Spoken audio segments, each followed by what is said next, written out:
Hello, what's up guys, and welcome back to my channel. And for today's video we'll be looking at the treasure fleet on expert difficulty by using only tier 2 cards and below, and by doing so you'll be able to obtain this Skylords Reborn's achievement called Makeshift Defender. I will also be explaining some of my rationale for building some of the things that I built and also the cards that I use. And this is my deck, and as you can see I have a couple of cards that requires 2 nature orb, but I also have cards that requires both nature and frost orb.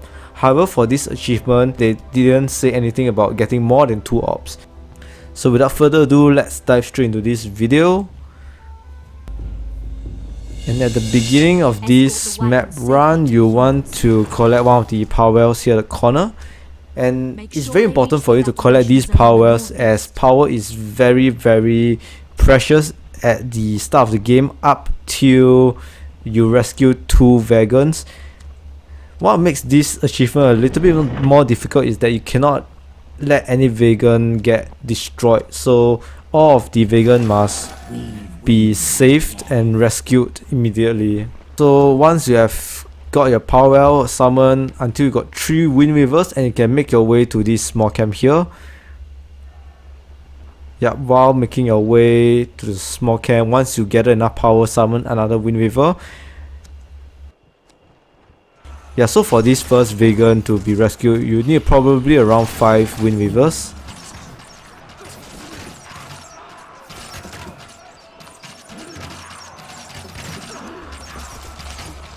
I'll speed this up a little.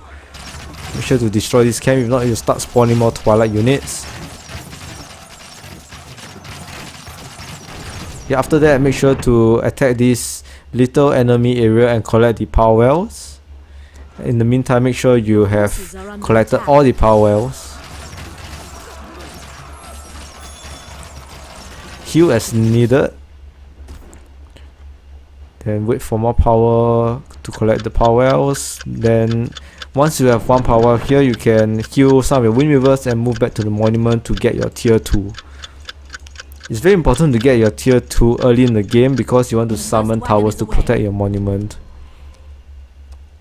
And once you have your tier 2, summon some cannon towers. I have 2 cannon towers. The placement of the cannon towers is also very important, as you have to place the cannon towers either beside or slightly in front of the monument. And why you want to do this is because cannon towers are unable to attack flying units, and if you put these cannon towers slightly forward of this monument, there are these like magma spores that will come, and you don't want your cannon tower to be blocking the monument, and you want the monument to attack the magma spore. So what you have to do is just to build it beside so that the monument can attack the magma spore. Yeah, so I have 2 of these cannon towers, and that is pretty much enough to defend your base. So from then on it's quite straightforward. Just make sure to protect your Wagon, killing Twilight units and protect your Wagon. And right over here we'll quickly rush to control this Twilight Wheel Zapper by using the Metal Mastery, the Green Affinity. By doing so you are able to control this building permanently, and this building is very helpful to paralyze all enemy units. And yep, I have summoned a cannon tower. It's very important to have some towers surrounding your building because you don't want your Twilight Wheel Zapper to be destroyed, or at least early on in the game it will help you a lot.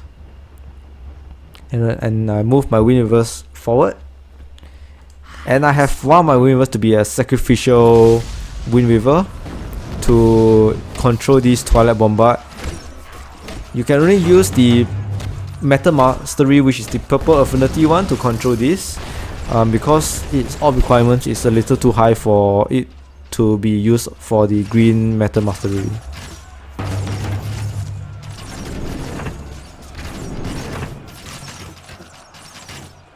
So even though the control of the Twilight Bombard is only temporary, but the Twilight Devastator just now that destroyed it deals a lot of damage to buildings, so you don't have to worry about having to destroy the Twilight Bombard. Yeah, and also make sure to pair your cannon towers at your base, because when you're about to finish rescuing the first Wagon, there's a huge wave right at the bottom to destroy your monument. In the meantime, you have to build several bases. I'll show you 3 bases that you have to build immediately after you rescue your first Wagon. The first one is over here, right over at the first cave. This cave always continuously spawn Twilight units, so you want to just block off this cave and make sure that these units do not escape. The second area is the Twilight Wheel Zapper. Summon a couple of cannon towers and living towers, which I'm building my third orb now so that I have 2 nature orbs to build my living tower. And the third base is right over at the top, though this will later be destroyed because I didn't have enough power to build my base well. So yes, for the bottom here is the easiest Twilight units. You just have to build 2 living towers and maybe 1 or 2 cannon towers. Afterwards, you won't have to care about this side anymore. Then followed by the middle is quite a lot of enemy units, so you have to build quite a bit of towers. Yep, so these are the few places you want to quickly build up your towers first. The middle isn't as much an issue because of the wheel zapper, which helps paralyze a lot of enemy units. Yeah, as you can see, my base here got destroyed, so I have to rebuild it. So I have a couple of deep ones because they are very tanky and strong. And also yes, I have got my Parasite Swamp, which I will let you know what it's used for later on in the game. So these 2 living towers and 1 cannon tower is pretty much alright for now. You don't have to worry about it. And yes, at the top here, build all your living towers. Later on in the game, it's very important to build Mark of the Keeper for each of your bases to prevent ranged units from attacking your towers. And as you have noticed, I made the mistake of building all these towers first, but I should have built my construction hut to reduce the building power needed to build my towers. Now, it's pretty simple to defend your base once you have gotten up a number of defenses. Now my Mark of the Keeper, which is very useful, especially at the top base, and my second Mark of the Keeper. Later I'll build one over here, the middle, and this is the 4th base that you have to build. Technically, you don't have to build it around here, you just have to build it near the cave, because this is where the Twilight units will spawn. Alright, make sure you have a lot of these, your deep one and even the aggressors to come aid your gold wagon so it doesn't get destroyed. Yeah, and this is quite simple for the second wagon, not a lot of powerful units yet. Oh, and my wheel zapper got destroyed. So it's time for me to build more defenses here, like the Mark of the Keeper to disable ranged units, and more living towers later on in the game. And when the gold wagon is almost kind of done, it's time for you to get your powerful units, which is the Twilight Horrors, and these are the users for the Parasite Swamp to swap out the Twilight Horrors. With this, you kind of have tier 3 units, and it will aid destroying the rest of the spawning camps a lot easier. So you want to use these Twilight Horrors and a couple of your units to destroy the bases here on the right, so that it doesn't spawn more units, and also the base at the bottom here. From here on, when you have your defenses kind of set up at these 4 locations, and make sure you build a couple of living towers and also cannon towers at each location, and Mark of the Keeper as well, you're pretty much settled for the entire game of this Treasure Fleet Expert. So I'll fast forward and show you how I clear these Twilight camps. I highly recommend you to destroy these camps, as it will really reduce the amount of attacks you will get from your wagon and your towers. Your forces are under attack. And it's very easy to clear off because you got your Twilight Horrors. And from this wagon onwards, from the 3rd gold wagon, it is very simple until the last one, which I will give you a walkthrough. And also, yes, keep collecting these power wells, very good to have additional power. And yes, we should capture this camp as well. Metal mastery on all these buildings, more power wells, and collect your treasure chest if you want more gold.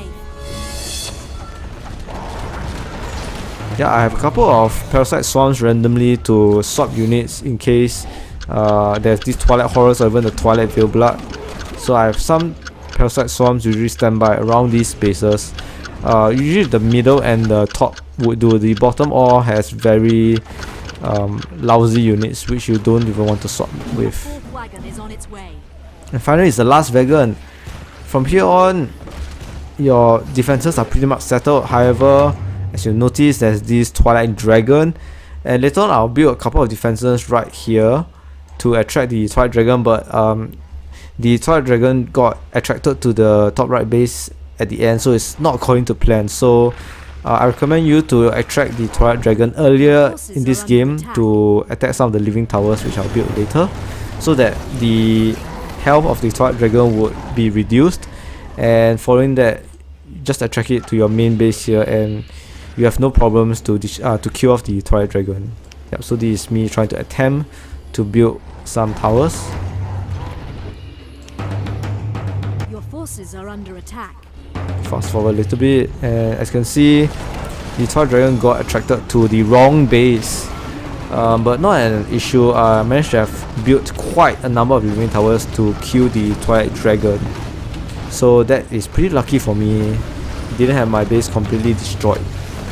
Yeah, my gold wagon. And this is how you win the treasure fleet on expert solo by using only tier 2 cards and below. And if you enjoyed my video, don't forget to like and subscribe, and I'll roll out more Skylords Reborn content for you guys.